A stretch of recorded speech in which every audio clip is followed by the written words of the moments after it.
এই যে আছেন। কে বলছেন? কেমন আছেন? জি আলহামদুলিল্লাহ। নাম কি আপনার? সেটা জেনে আপনি কি করবেন? আর কে আপনি? আমি যে হই সেটা বড় কথা নয়। বড় কথা কি? আপনার নাম কি? জেনে কি করবেন? অনেক কিছু করব। আমি জানতে চাই। এখন না জানলেও চলবে, আগে নাম বলুন। না, বলবো না। কেন? অপরিচিত কাউকে নাম বলি না আমি। পরিচিত হতে কতক্ষণ? আগে হয়ে নেন। তো হন। কি হব? পরিচিত। ইচ্ছে নেই। আমার তো অনেক ইচ্ছা আছে। অন্য কোথাও গিয়ে পূরণ করুন। আপনি তো একজনই। মানে? ভালোবাসি আপনাকে। সরি। I love you. চিনা নাই জানা নাই আসছে ভালোবাসতে। চেনা জানা এখন হবে, সমস্যা কি? কি নাম আপনার? মেঘা। বাড়ি কোথায়? ইন্ডিয়ার টু বাংলাদেশ। মানে? বাংলাদেশে জন্ম হলেও এখন ইন্ডিয়াতে আছি। কেন? বাবার চাকরির সুবাদে ইন্ডিয়ায় আসা, কিন্তু হঠাৎ একটা দুর্ঘটনায় বাবা মা দুজনেই মারা যায়। এরপর থেকে এখানে।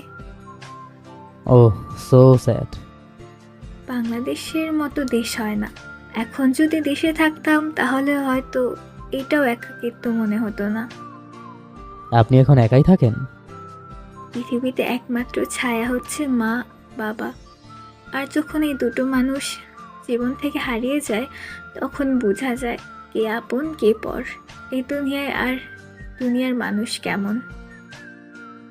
তা অবশ্য ঠিক বলেছেন। একমাত্র মা বাবা ছাড়া এই পৃথিবীতে আপন বলতে কেউ থাকে না। যারা থাকে তাদের হয়তো আপনি দুদিনের জমানো আবেগ, নয়তো কিছু পাওয়ার প্রয়োজন। হুম চাইলে তো বাংলাদেশে চলে আসতে পারেন, তাই না? গিয়ে কোথায় থাকবো? আপনাদের বাড়ি নেই? একটু আগে বললেন না, এই দুনিয়ায় নিজের কথা ছাড়া অন্য কারো কথা ভাবার প্রয়োজন কেউ মনে করে না। শুধু প্রয়োজনে হাতটা ধরে আর শেষ হলে মাঝ রাস্তায় ফেলে দেয়। ঠিক তেমনই করেছিল আমার মামা মামি আর খালারা। মানে? মামি আমাদের সাথে ইন্ডিয়াতেই ছিল। বাবা মা মারা যাওয়ার পর আমি একটু আপসেট ছিলাম, সেই সুযোগটা কাজে লাগিয়ে সব সম্পত্তি দখল করে নেয়। দলিল কি আপনার নামে? হ্যাঁ। ও। আচ্ছা, ওইসব কথা বাদ দেন, আপনার নাম কি? মাহির। মেঘা মাহির।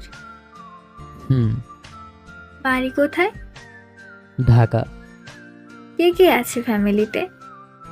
এই তো বাবা মা আর আমি। Cute family.